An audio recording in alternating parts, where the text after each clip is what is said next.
What's up guys, here we are again for another video on the BMW E90. We're gonna finish the brakes. We've done the brakes on the front.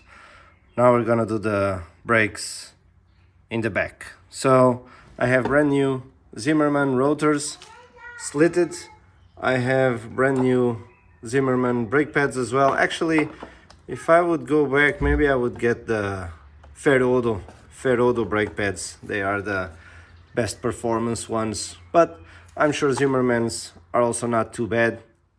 We have to change anyway the brake pads once in a while, so next time I'll get the Ferrodos. But Zimmermann for the rotors, I'm definitely quite excited. I have them already in the front and they are amazing. There's absolutely no vibration when braking, and the stopping power is excellent. So in the back, they're not as important. As we can see, they're smaller than the ones in the front. But anyway, just to complete the pack, the whole car, we're gonna do this in the back as well. So as usual, we're gonna lift up the car, take the wheel off, and then start taking the bracket off, get the caliper off. We have the hanger, all this shenanigans. Wheel is off, so we can start by removing here these plastic caps, removing the caliper pins, so we can take this caliper out. Old caliper is out, but it was a bit of a bitch. Everything is very rusty already. I'll give it a good WD-40 spray. I don't know if I should. I think eventually I just need to replace these calipers altogether, but yeah, I need to get this pad out. I'll need some hammer or something, because this is really, I'm not sure if this was breaking at all, because these pads are not moving at all. Pro tip: instead of the appropriate caliper leaned back tools, which are normally necessary for the handbrake ratchet system, for this I just used this vice grip. No, this is not a vice grip. I don't know what to call this, but yeah, this worked very well there for the to get the cylinder back in. Yeah, now some brake clean here. This is very corroded, as you can see. It looks like shit. Eventually it needs new ones, but for now we're only changing rotors and pads, so let's continue. Okay, we're on the right way. This bracket was a motherfucker to take out. The bracket bolts are really rusty, and I used a lot of penetrating fluid and some hammer, and eventually it worked, but I still managed to hit myself in the face. And what else? And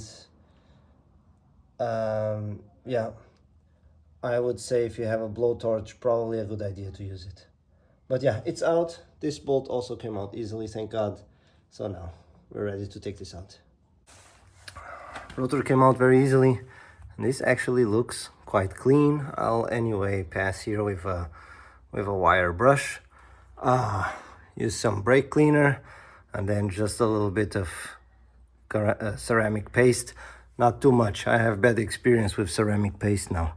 But yeah, and then put everything back together. Doesn't this look nice?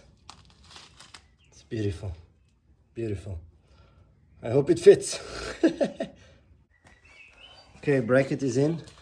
I didn't really bother with torque specs for this, honestly, because I don't think I can get a torque wrench. Actually, maybe I can. I'll check torque specs. It's probably 100 or 90 Newton meters for the brackets, and then for the caliper pins probably something like 30 or whatever. But honestly speaking, for the caliper pins I will probably just righty-tighty, or yes. Oh, but I used thread locker on everything, and I will also use thread locker on the caliper pins. Caliper pins are anyway floating, because the caliper can go back and forth when the pads wear out, right? So I'm not as worried. Okay, look at this, everything coming together. Just mind you, the torque spec for the rear caliper bracket bolts is 65 Newton meters, 65. And here for these bolts, I think it was 30 or something, but 30 is basically hand tight. Yeah, I use some anti-squeak paste from Liquid Moly, not too much. I know some people don't like it because it collects dust or whatever, which makes sense actually. So I didn't use too much. But yeah, now just this is remaining to tighten this a bit and then put back this this clip, this what's it called? Don't remember, it doesn't matter. Like this spring, yeah, this spring clip here, which is actually a bitch to get back on. And we're done. I actually checked the brake fluid, and the brake fluid needs to be flushed already. Cars are pain, my friends, cars are pain. I'll try to just show you then a video of this back together also with the clip. Wow, job complete, guys, job complete. Yeah, the spring clip was actually quite easy to put back in when you have the right technique.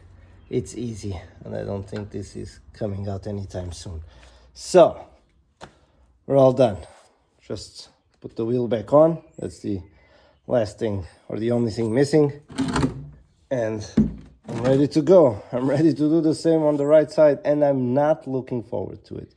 Anyway, I hope you enjoyed this video. Have a good time. See you next time.